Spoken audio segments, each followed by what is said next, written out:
Did you see her? That was the first thing Kevin said to me on the first day of school, 11th grade.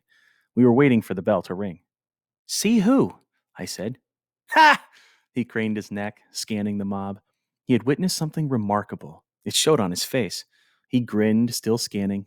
You'll know. There were hundreds of us milling about, calling names, pointing to summer tan faces we hadn't seen since June. Our interest in each other was never keener than during the first 15 minutes before the first bell of the first day. I punched his arm. Who? The bell rang. We poured inside. I heard it again in homeroom, a whispered voice behind me as we said the Pledge of Allegiance. You see her? I heard it in the hallways. I heard it in English and geometry. Did you see her? Who could it be? A new student? A spectacular blonde from California? Or from back east, where many of us came from? Or one of those summer makeovers, someone who leaves in June looking like a little girl and returns in September as a full-bodied woman, a 10-week miracle? And then, in Earth Sciences, I heard a name. Stargirl. I turned to the senior slouching behind me. Stargirl? I said. What kind of name is that? That's it. Stargirl Caraway. She said it in homeroom. Stargirl? Yeah. And then I saw her. At lunch. She wore an off-white dress so long it covered her shoes.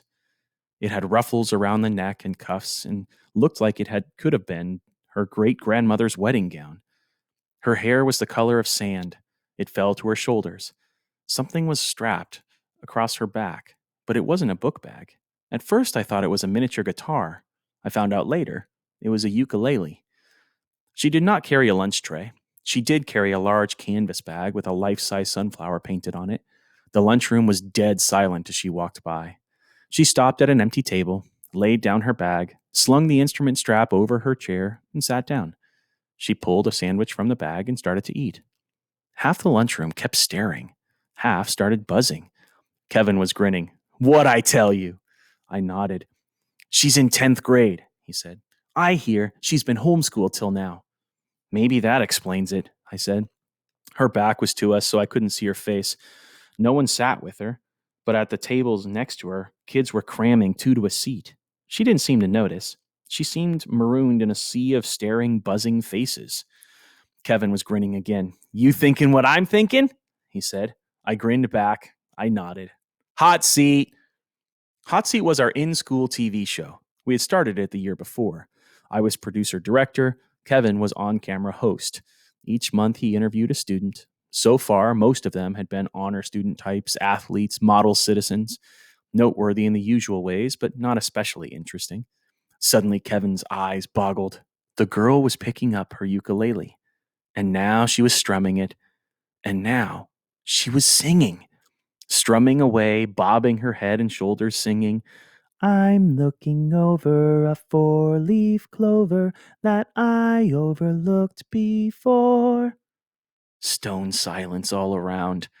Then came the sound of a single person clapping. I looked. It was the lunch line cashier. And now the girl was standing, slinging her bag over one shoulder and marching among the tables, strumming and singing and strutting and twirling. Head swung, eyes followed her, mouths hung open. Disbelief. When she came by our table, I got my first good look at her face. She wasn't gorgeous, wasn't ugly. A sprinkle of freckles crossed the bridge of her nose. Mostly, she looked like 100 other girls in school, except for two things. She wore no makeup, and her eyes were the biggest I had ever seen, like deer's eyes caught in headlights. She twirled as she went past, her flaring skirt brushing my pant leg, and then she marched out of the lunchroom. From among the tables came 3 slow claps. Someone whistled, someone yelped. Kevin and I gawked at each other. Kevin held up his hands and framed a marquee in the air. Hot Seat. Coming attraction, Stargirl. I slapped the table. Yes! We slammed hands.